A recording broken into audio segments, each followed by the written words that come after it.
Hello, everyone. Welcome to ELI Talks on Air. We want to welcome Mark Young and Susan Horowitz. Today, we'll be talking about Mark's ELI Talk, his How Will You Matovu. It's about being a blessing to our workforce. And so today we're going to talk a little bit about what it means to be a blessing in our workforces. So I want to send you to Mark and let him introduce himself. Mark, tell us a little bit about you. Sure. First of all, it's great to be here and to be part of this conversation. My name is Mark Young. I am the Director of Alumni Engagement for the William Davidson Graduate School of Jewish Education of the Jewish Theological Seminary, a very long job title. Have been in the Jewish professional world for about 12 to 13 years or so, and have worked in both human resource departments and in programming, from camps to JCCs to social services. And I think a personal and professional mission of mine is to make sure that everyone that wants to engage in the Jewish professional space is given all the resources they need to succeed, and is given everything that they need from their supervisors and from their organizations and from the community to reach their full potential. I can speak a little more about how I got into the ELI Talk now if you like, but that's just a little bit about what I'm all about when I'm not working. I'm a proud husband of a wonderful rabbi in Westchester County, and I have two kids, one 3 years old and one 18 days old. Great, Mark. Let's turn to Susan and let her introduce herself. Hi, Susan. Hi, everybody. I'm happy to be here, and I am a consultant. I'm an organization consultant, and I have worked for over 20 years in this field.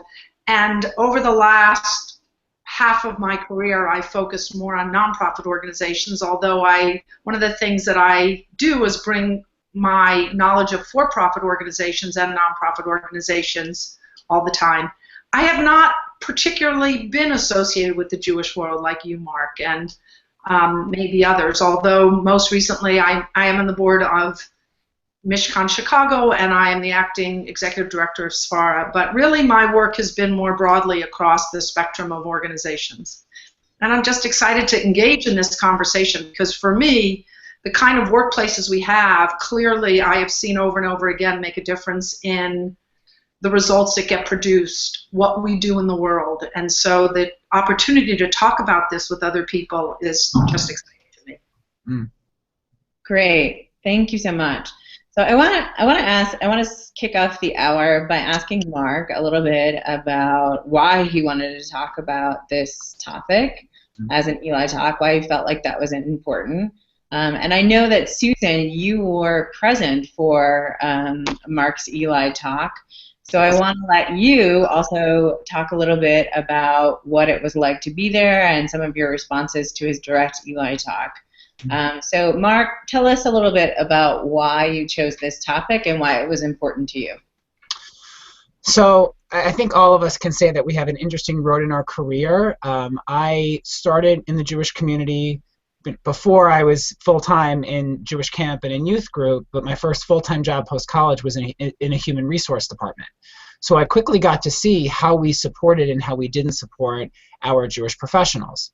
And 10 or 12 years ago, I don't think quite had the sophistication that I did in later years about what was working and what wasn't working.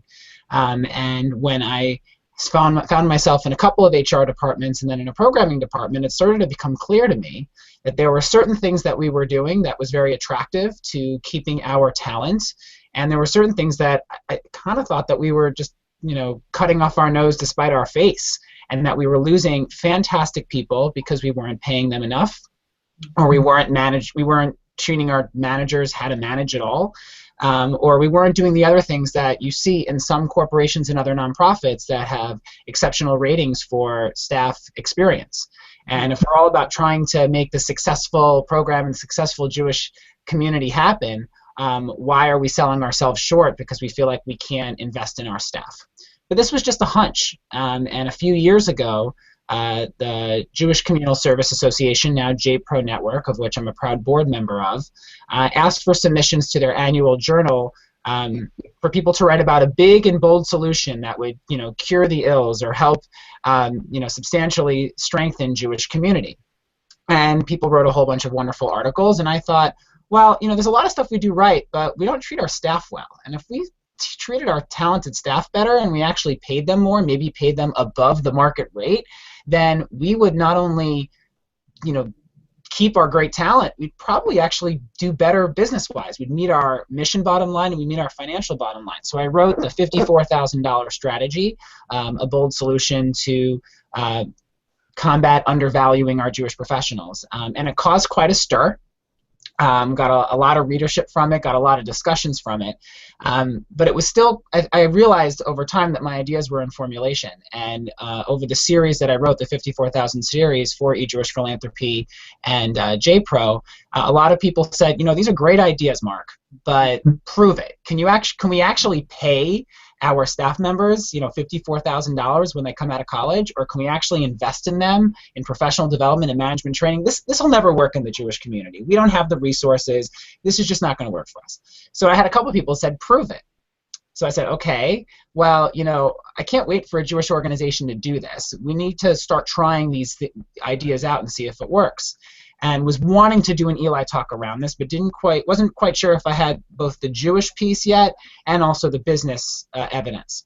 And then last summer, I was reading the New York Times. I think it was Joe Nacera wrote an op-ed on the good job strategy. I actually have the book here. I encourage everyone in the Jewish community to read it, by Zen Yaptan.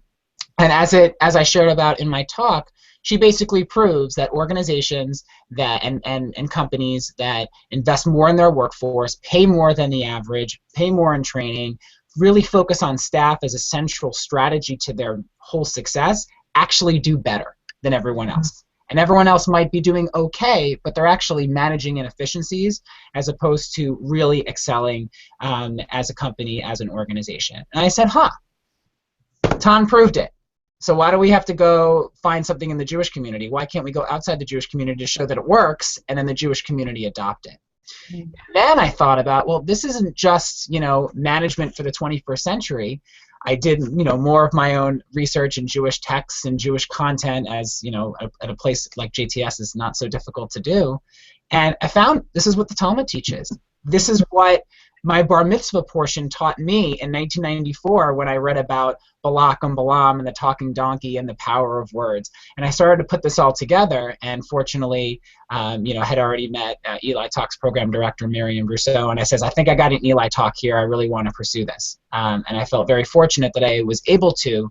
So on this, much grander stage of ELI Talks, able to share and both challenge and hopefully be challenged by the Jewish community to say, hey, why don't we invest in our workforce? Because it's not only the business thing to do, but it's also the Jewish thing to do. And if we did it, I think a lot of our ills would be cured, and we would stop, cutting off our nose to spite our face and actually be living and breathing Jewish values 100% reflected in how we treat our staff. So that was kind of the origins to lead to today. Want to go into more examples and details, things that I couldn't share in the first 10 minutes or in the 10 minutes of my talk, but I'll pause because I want to hear from Susan, and I'm looking forward to continuing this discussion.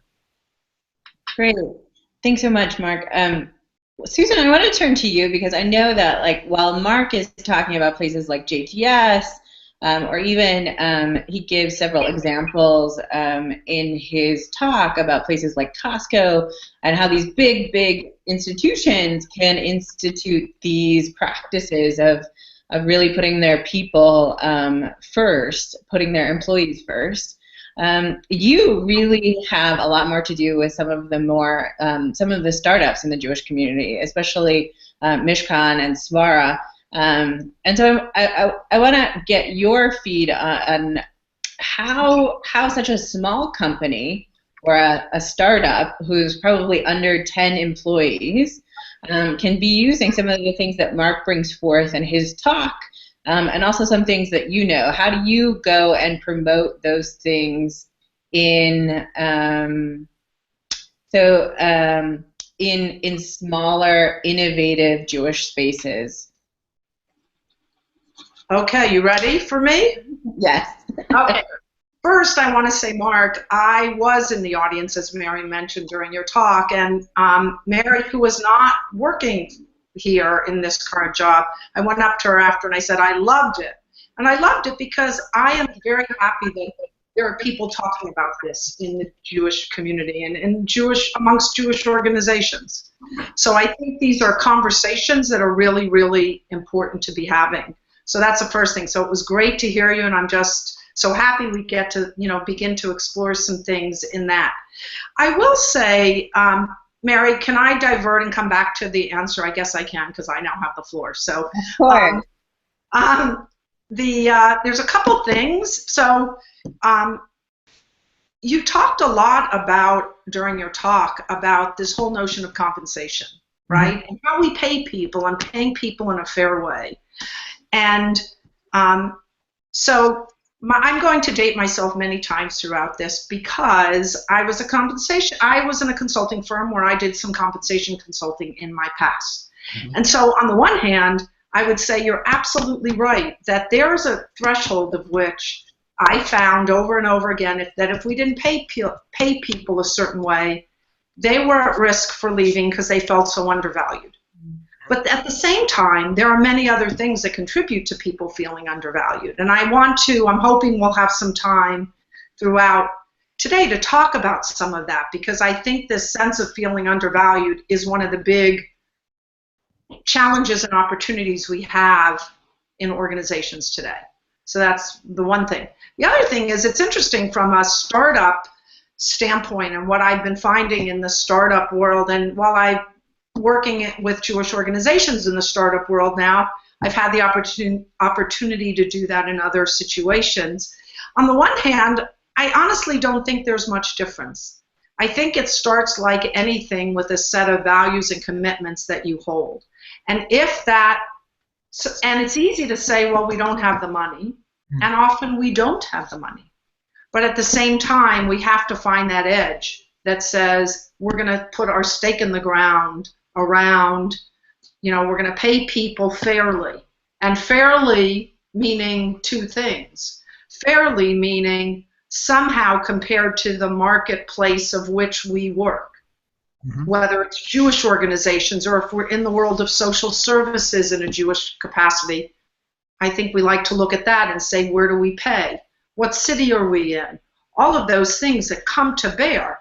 Now, we can make decisions at that point that say, we're an early stage organization and we're not yet ready to pay at the median of that market. But we can pay at the 25th percentile and get ourselves up to the median or get ourselves to somewhere else. I love it, Mark. You want to disagree? I can't wait. So I'll let you disagree and then we'll come back to what I will continue with.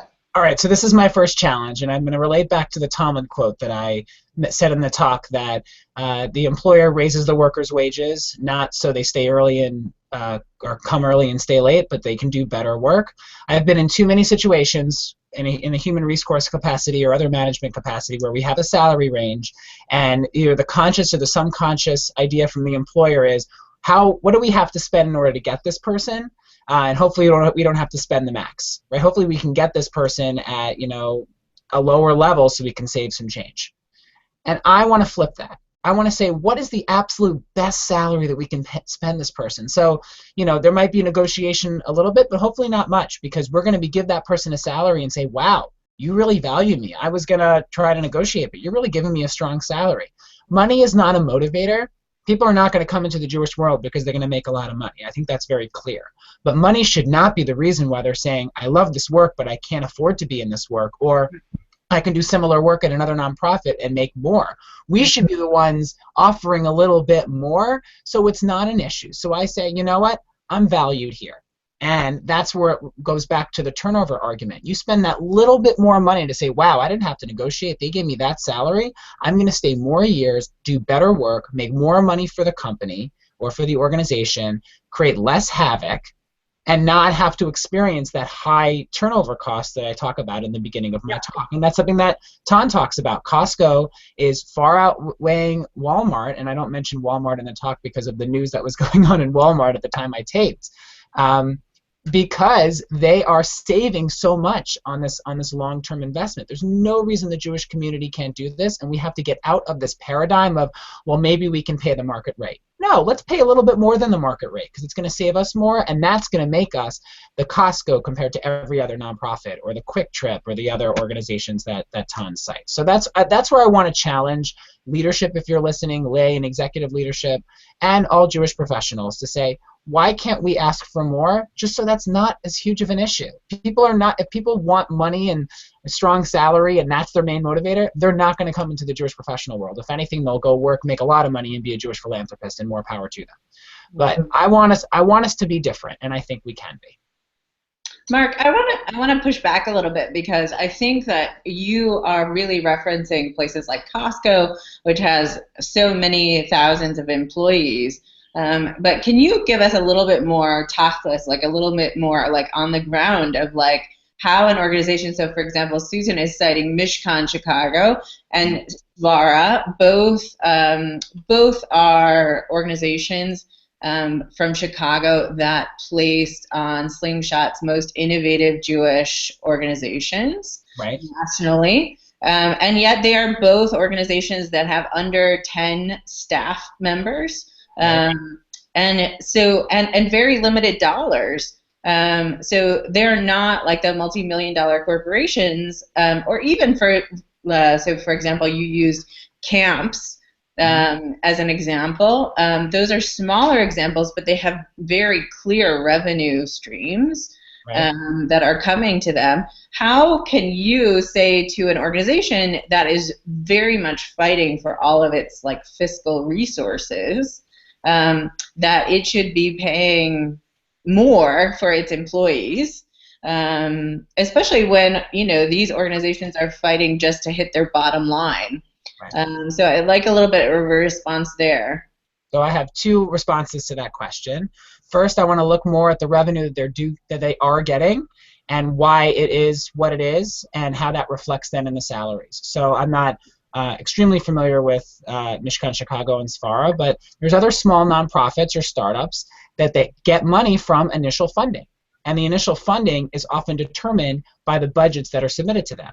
And those budgets are accounting for a certain amount of salary and a certain amount of overhead. So at the very beginning, there's a conversation about what is the value added that we need to show to employees that we bring on to make sure that they stay, and therefore will determine what we ask for in terms of our initial revenue, whether it's fee for service or from a development or fundraising. And if you are able to bring in the strong employees that will provide that much more of a successful mission bottom line, then you have to make an initial ask that's different. So that requires education of the foundations, funders, or other lay people that would support it. And you build something so high quality that you can then offer the program at a fee that will support that cost, and people will pay for it because the quality is that good. If you start from the very beginning saying, well, we have a new startup, but we're only going to pay the exact X, we're only going to pay the entry-level people $25,000 because we're small and that's all we're going to get for federations or from foundations, then you're starting from the wrong place. And keep in mind that Costco wasn't always a multi-million-dollar company. They started like a small for-profit like anybody else. So that's one. We have to change the conversation from the very beginning. And two, it isn't just about the money. And I was very intentional in my ELI talk that I mentioned about salaries, but then I went away from it. Because in the short term, we can't necessarily jump salaries a huge amount. There was the organization, I failed to remember the organization in Seattle, that immediately started raising everyone's salary to $70,000 or above because the exec was, a hero. But then there was complications for people that had been there a while and were they going to run out of money. So you can't do that overnight. What we can do is think strategically about how are we showing value to our staff. So let's do the best salaries we can, but then let's talk about how we're recognizing them, how we're training our managers to manage them, how are we providing the benefits that are often not that much money. You give someone a short leave, you think it's going to cost money, and it will in the short term, but in the long term, you're going to be so benefited from it. And that's something a small Jewish organization can do, both from a strategic business standpoint, but also from a Jewish value standpoint. So in response to your, in summation from your question, I hear you and I don't buy it. I think if we have a different, set up from the start, and if we think creatively, there's no reason. I've seen too many Jewish organizations that don't put any or very little into management training. It's the first thing that's cut. It's like cutting off the maintenance to your house and waiting until the bathroom breaks. Continue to enhance it instead of waiting until it breaks and then you're in a crisis. And that's just not something that we can afford to do anymore. Susan, I want to turn to you because I happen to also know you on a personal level, and I know that meaningful recognition for staff is like one of your things. So I want to turn to you and ask you, like, how do organizations build in meaningful recognition? I know that you're also very opposed to job reviews. So how do we build in meaningful recognition without having job reviews? That seems like maybe like a little bit of a kumbaya moment. And so I wanna like ask you what that looks like in day-to-day business for you. Sure. I'm sorry, I have to go back to the compensation conversation with Mark. Mark, I actually am not completely disagreeing with you, because I think if you started looking at market data, I think you'd be surprised that it's actually quite fair. And it doesn't mean that we don't have to manage the realities of business with market expectations. But every time I've looked at that, I actually think we can pay people very fairly. So while I don't disagree with you that we want to pay people fairly and show people that they're valued, and not that we're going to just get them in because we can at some ridiculously low salary, I do think that there's a way for us to do this that recognizes and balances the reality with the recognition of what's happening in the world. So I think that's one thing. So I agree, but I disagree. I just think there's ways that we can balance both. Yeah. And I also do want to talk about recognition and development. So Mary, I want to clarify, because that is a bold statement, that I disagree with performance reviews. I think, and the research is very clear on this, that performance management, as we have done it historically, while I believe is a necessary thing on some level, it is not being done in a way that I believe produces what we want to produce. And so to be able to create, in fact, for me, the shift is a lot to go from performance review to performance development. So already that conversation is a shift. And the other thing is performance reviews become this obligatory thing that we do once a year, and people are waiting for that to determine what salaries raise they get. Now, which is kind of funny in a world when we have an average salary increase of 3% or 4%, which we've been in for a number of years. It's not a useful or motivating conversation. And I think what we're talking about here is how do we find ways that are going to up the ways we engage and inspire and help people to feel committed to the organizations they work in, because that, for me, is why people stay and don't leave. I was talking to someone recently who is, at the prime of her career in a Jewish organization, and she has said to me the following statement: I will never work in a Jewish organization again. And that just really made me sad. And actually, this is not here in Chicago, and because, of course, all the Jewish organizations in Chicago, no one would say that. No, I'm just kidding, of course. But she said that, and I was like, why do you say that? And she said, I feel undervalued, and pay is one of those things, but I feel undervalued in so many ways. I feel undervalued in the ways that I'm not recognized. Nobody ever says what I do well. And I watched someone recently at a client of mine say something to one of his employees. He said, "You're the best." And they walked away and they were just kind of shrugged their shoulders. That is not meaningful recognition. People want to feel appreciated, and feeling appreciated can sometimes be in words, and there are other ways to do it. So this woman is saying, I don't want to work in a Jewish organization. They don't value me. The values that they espouse in the world, in the way that they serve people, does not show up in our organization. So we don't value our people in the same way that we want to value our constituents, our stakeholders, the people we serve.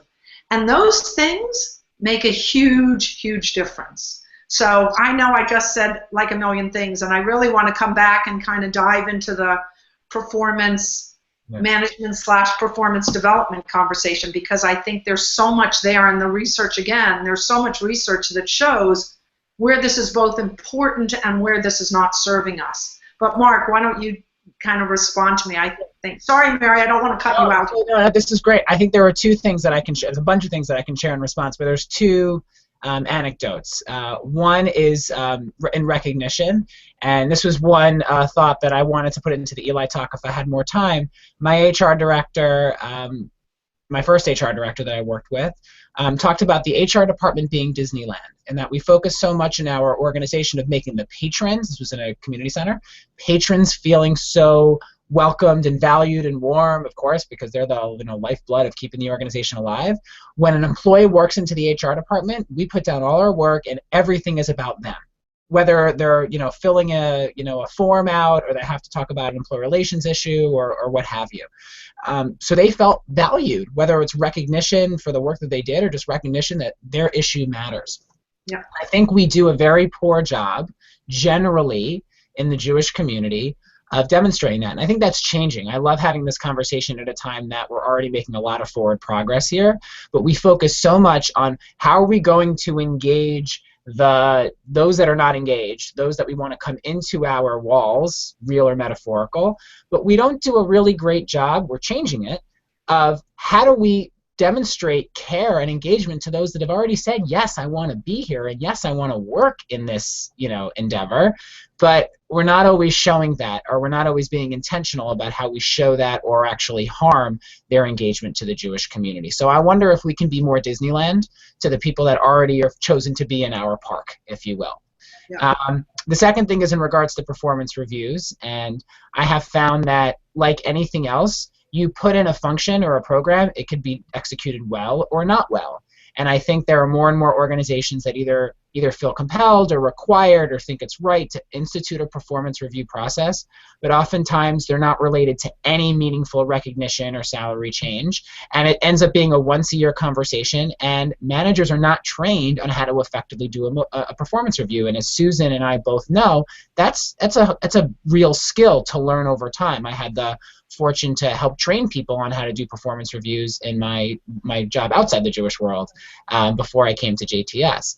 So we don't do that, generally speaking. I think there are good inconsistencies where it's happening in some Jewish organizations, but I don't think it's the culture of our field. And I hope that changes, because I think the right way to manage performance feedback is to have it be on a regular basis, and that there should be no surprises at the review if there is an official review, and that it is tied to some kind of recognition or salary change. I think we're very afraid to have reviews totally tied toward who gets raises and who doesn't. I think it is a bit scary because it's not easy to measure success or compare, someone in marketing to someone in programming at a JCC or at a federation, and who gets the 5%, who gets the 3%. But I think you can't also just go by seniority and everyone gets a 3% or not by 3%, because this generation, especially younger Gen Xers, millennials, those below that, are expecting to go into the workforce, go into organizations, be valued for what they're doing, and expect that if they're doing a 10 times better job than the next person, that they're not recognized the same way. And that's all part of the mix. It's not just about salary. It's everything. As Tan talks about, as I tried to talk about, you have to do all of this stuff right. You can't just do some of it right, but you can start somewhere. So can we talk a little bit about this performance review process? I even think it goes further than that, Mark. I think it's more than, yes, I agree, everything. You've got to have it more than once a year. But I actually think the focus needs to shift. And just for those who are interested in performance development, was a whole issue in Harvard Business Review maybe 6 months ago on this very topic.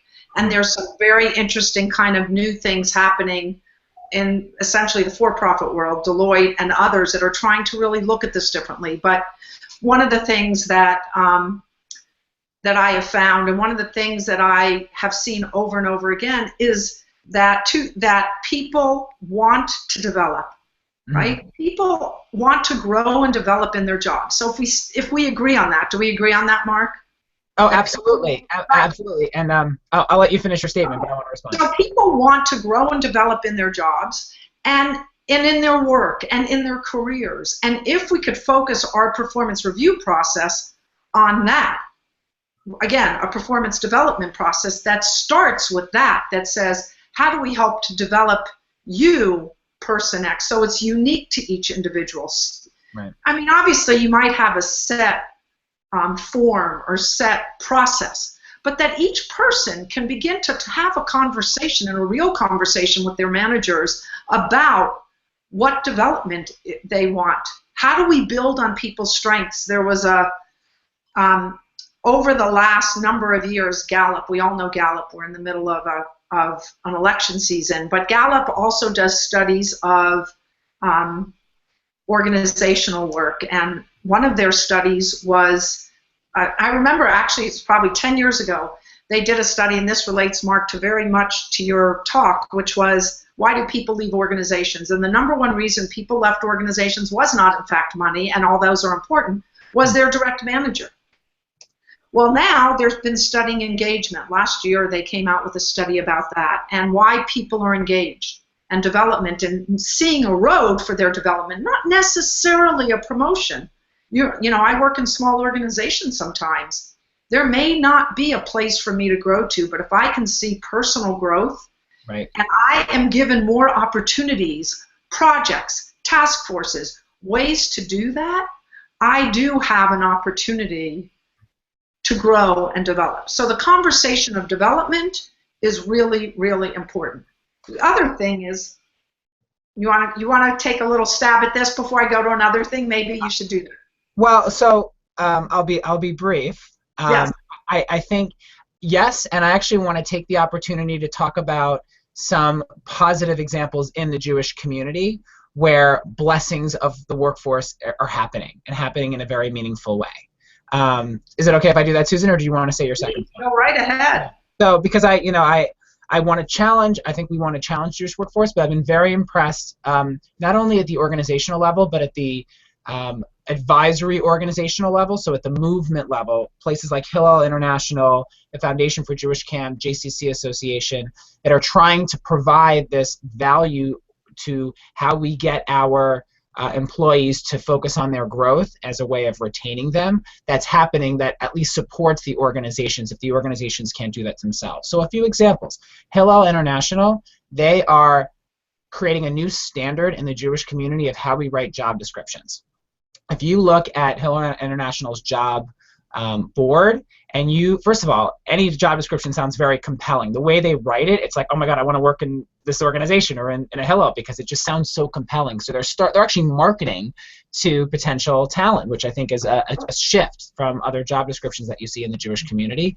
And they, along with other organizations in the kind of the Schusterman Fellowship world, are changing the conversation of how do we make sure that these jobs are clear? How do we make sure that the people that we bring into these jobs don't see this as the destination, but actually the commencement of their career for them, hopefully with Hillel, or at the very least in the Jewish community and related organizations. The Foundation for Jewish Camp for years has been running their Cornerstone training, where they bring not only college kids, but folks that are already in full-time positions at Jewish camps. And a lot of the conversation is not just how they make the camp better, but how they make that person better. And I hope that camps are sending staff to these whether it's Foundation for Jewish Camp or Hillel or these other movement programs, because they know it's going to benefit them. And at a very, reasonably inexpensive investment, are getting a lot back in return. So I think a point here is, if we can't do it as an individual organization, which I think that's very important, we can do that by working together. We can do that in partnership. To say, all JCCs, make sure you send your best staff, whether it's the conferences or whether it's the full development programs. I have the pleasure of running one in my work here, because that's the growth need that's going to excite our talent to stay, to rise in the organizations. And they'll be so good, you're going to want to pay them a bit more, and you're going to want to give them better management. And guess what? They're in the positions that now to be better managers because they're getting trained. I think Leading Edge, the new endeavor by many foundations and federations that are trying to make sure that we have strong leadership in Jewish organizations, that's led by my colleague Gali Cooks, are now wanting to train CEOs and lay leaders better. So this is all positive developments, and we need to follow these leads and to forward on this progress. I'm proud to be part of, JPro Network and our local group, Advancing Jewish Professionals of New York City, that, my peers, they want to grow. They want to grow. They want to become these positions, and they want to make sure that there's a place for that. And as much as we can bless them, both organizationally and as a community, the better we are as a result. Yeah. And I think, you were talking about established organizations and Upstart, which is helping to support, innovative, new entrepreneurial organizations. I think they're trying to help them to also put the right things in place to do exactly those things. So I think it's great. And I always think we can continue to get better. So having these conversations, it's not saying for me, a lot of it is our own personal challenge. How do we challenge ourselves to do better in these areas? And you mentioned development, and the research has shown that 70% of development happens on the job. 20% happens in coaching and mentoring, and 10% in formal training. Now, that doesn't mean we don't want to give people opportunity to do formal training. Of course we do, and there's ways that is very, very useful. The way it is to step away from your work. And this is true for all levels of an organization. So that's one thing. It's not just, we've been talking a lot about managers, but not to only address managers here. So this is really for the whole organization. And how do we give people the opportunity both on the job and to develop and grow? There's an organization that I've worked with that brings together a group, and this is kind of relates to, I can't remember who's bringing together CEOs for development and training. Mark, who's this organization? Leading Edge. Yeah, so Leading Edge. There's an organization in the non-Jewish world that brings together about 15 executive directors every other month for lunch, to just talk about the things that are on their mind, to learn together. And it's 2 hours, it's 90 minutes every other month.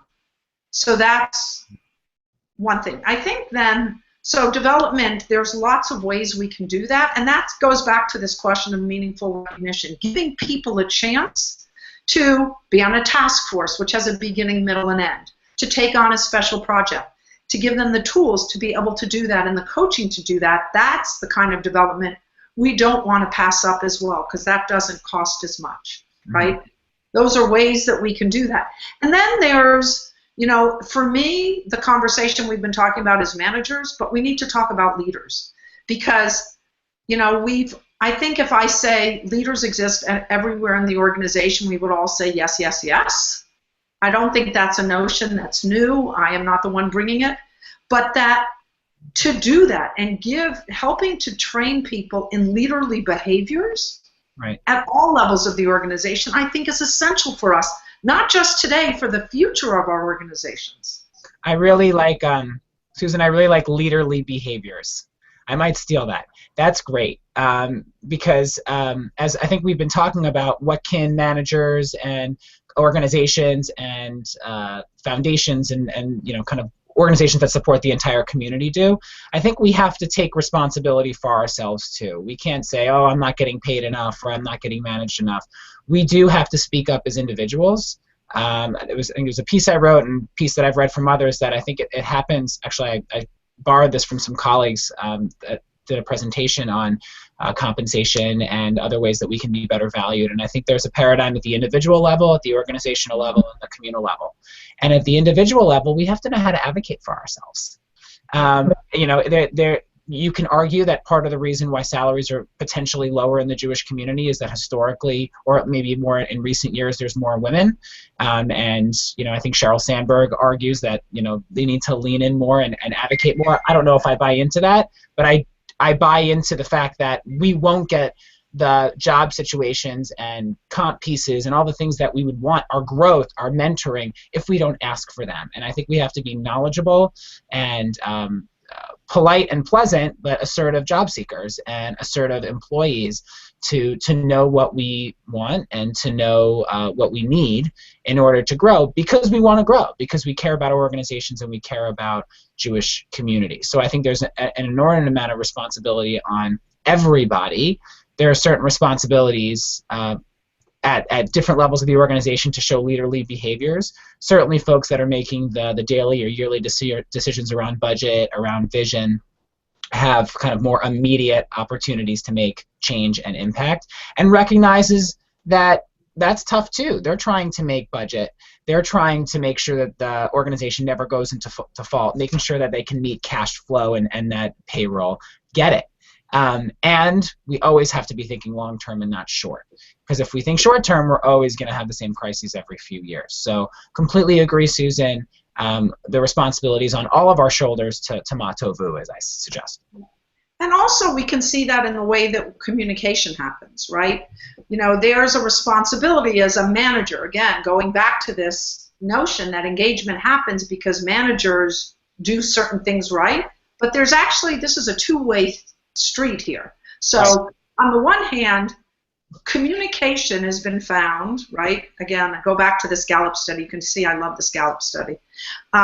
Communication happens, good communication happens in a couple ways. One, that we communicate, this is according to the Gallup stuff, so the Gallup study. One, that we communicate in multiple ways. So that we have both one-to-one / face-to-face communication as well as phone and electronic. But that's not enough. That people in the organization want to have a sense that they are seen for themselves as human beings, that there's a relationship in some ways between a manager and a staff. And as part of that, that as an employee, and because almost all of us have managers, as an employee, that I can challenge and question my manager. Like, is that the kind of environment that you're creating? Both sides. Like, am I willing to stand up as an employee and ask that question? And by the way, there's some bad sides to this. I was talking to someone recently who was talking about, they were literally doing the jobs of two people, and this gets all the way back to compensation. They were doing the job of two people, and they went to ask for a raise. And the manager said, you should be happy you have a job. By the way, not the way to manage. Of course. Now, there might have been, it may not that there was money to free up, but what other conversations can you have? And are we willing in organizations today, all of us, to engage in the kind of conversations? And there are some really good examples of this. Mm-hmm. You know, people who are willing to push back and at all levels. And I'm a fan of Saturday Night Live, right? Do you watch Saturday Night? I still am, even though there's so many bad episodes sometimes. And there was a skit about millennials, right? And millennials who are at work for, 5 minutes and are like, okay, can I go be the boss now in this project? Well, we laugh about that, but at the same time, are we willing to hear new ideas, right, that others brings? And we, as someone who sees something and may not have the time or the experience, are we also willing to look and listen and be able to communicate in ways not from entitlement, but in ways that allow people to hear what we have to bring? So I think this communication notion, but the ways we communicate are become very, very important. So I will first say that I'm a huge fan of Saturday Night Live, and I know that exact skit, and it's very on point. I'd also suggest that, millennials, if you have a moment, I actually just read this morning, go to the Sunday Review in the New York Times. There's an op-ed that says, congratulations, you're fired. And it's all about someone that worked in the tech business or Silicon Valley. I think it was in Hotspot, or they talked about Amazon, where people are not treated well. They go in like Google, right? And they have the picnics and the game rooms, and you can do whatever you want all day as long as you never leave. It's not as great as everyone thought. Perhaps it is great in some organizations and not others. But they can afford to do that because everyone's trying to go into Silicon Valley and get those jobs or getting those tech jobs. The Jewish community can't quite afford that. There's more people going into this field, I think, in part because there's more formal training opportunities. There's more of a focus on it. You said before that, only 10% comes from formal training. I hope people working at a place that provides that formal training, I hope people still go for formal training. There's a lot of value, very important value in getting formal training to be as successful in this field for the vast majority of us. But we can't afford to, throw in and throw out good talent, to say, you come in and we don't treat you as well as we could, and then a few years go by and we lose them. In part because there may not be that much supply. Millennials and every other generation talk to each other, so it would hurt our reputation. And just as you said, Susan, we lose those great ideas. We lose those fantastic ideas, folks that have been disenfranchised from organizations. Some have luckily stayed in the Jewish community and created the new startups or the independent minyanim or the camps that are wildly successful now. We don't want to lose those ideas. We need to make sure that folks that have grown up in the 21st century are bringing us the ideas that allow the Jewish community to be not only sustainable, but healthy and exciting and thriving for the next 50 years. There's another ELI talk by a JTS grad, Rabbi B'nai Lappi, I think I'm pronouncing her right, that talks about a Judaism that's going to be unrecognizable. We need to have the staff excited to be in our both established and new and ongoing changing institutions, to be ready for that and to be proactive towards that. So, we can chuckle at how millennials want to be the CEO by 24, and some might be very successful, also while honoring the wonderful experience of those that have served the Jewish community incredibly with honor and pride and incredible accomplishment over the last 2 or 3 generations. Well, and I want to interrupt here and just ask you, I think that there's been, so even in Mark's talk, he talks about growing investment, like an invested staff. And I know that that is something that also Susan talks about a lot, about the value of an invested staff. And while we're kind of also talking about entitlement, like what's the difference between entitlement and investment in staff? And why does that matter? Like, what are some of the traits of an invested staff versus somebody who thinks like I should just be in charge of everything? You want to take a stab at that? Yeah. So generally, I think if you feel entitled, that's not a good thing, and if you feel invested, that's a very good thing. I think entitled implies I deserve this, and I don't have to show you why. Right?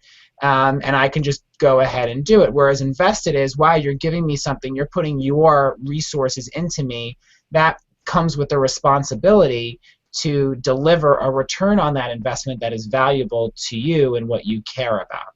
So I think, when I'll use the staff lounge example, my director didn't build a staff lounge because she felt the staff were entitled to a staff lounge. She may have felt that they deserve one, but they're never entitled to anything. They're not even entitled to their jobs, right?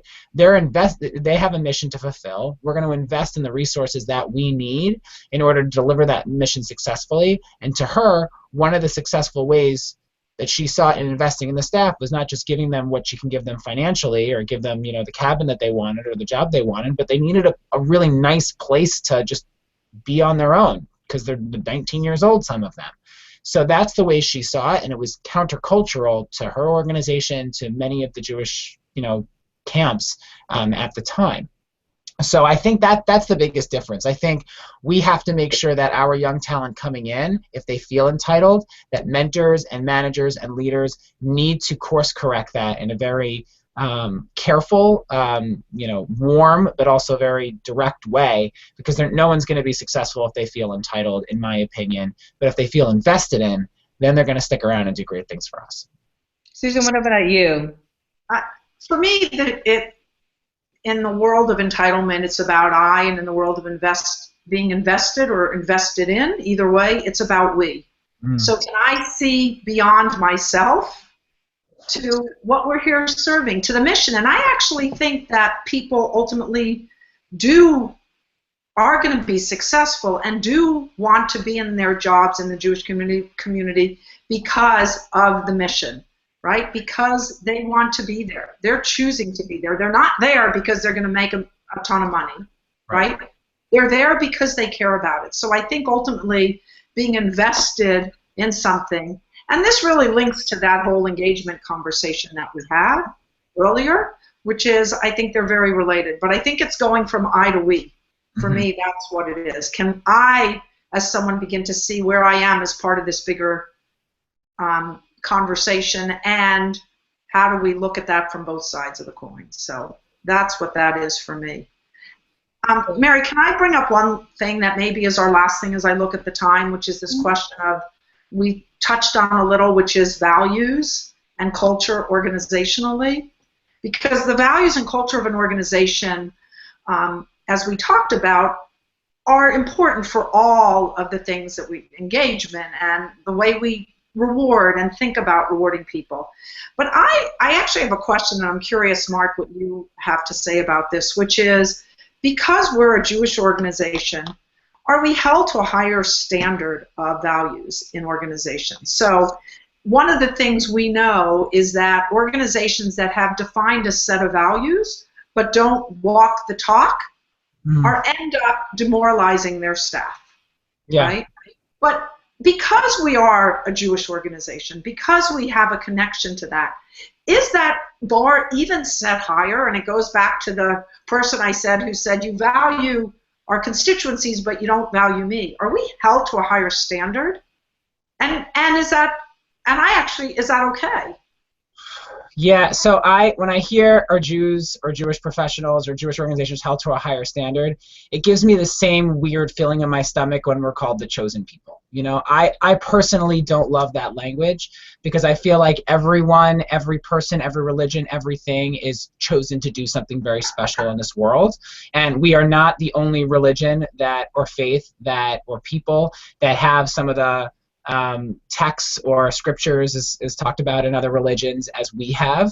So I think we're at a high standard. I think if we're going to call ourselves to a Jewish organization that is connected to Jewish values, we have to adhere to that very high standard. I wouldn't necessarily call it higher, because then it suggests higher than others. I mean, if you're a for-profit and they may still have just as high of a standard. It might just not come from a religious text. It might come from a personal philosophy or an ideology or what have you. But what you pointed second, if you don't walk the talk of the standard that you suggest that you are, then you are creating a hypocritical, contradictory, mixed message type of environment that is sort of doomed from the start to, at best, mediocrity.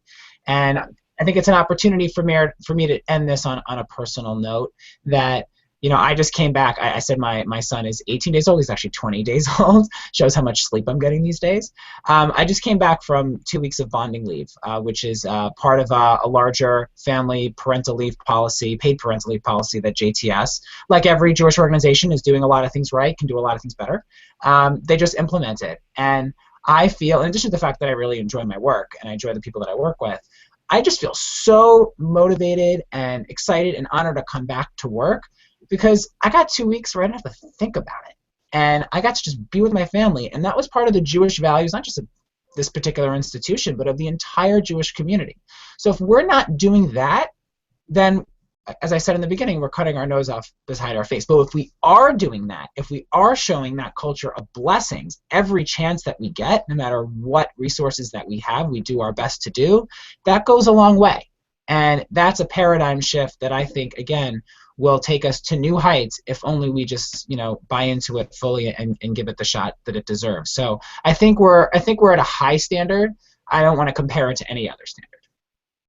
Thanks so much, Mark. I'm going to wrap us up, and thank you so much to Mark Young and Susan Horowitz for joining us today on ELI on Air. And I look forward to talking soon with Matt Barr, who just gave a talk on what it means to combine hip-hop and education and new Jewish ways of thinking with modern ways of rapping and mixing the two of them together. So thank you so much to Mark and to Susan, and we'll see you later. Have a great day.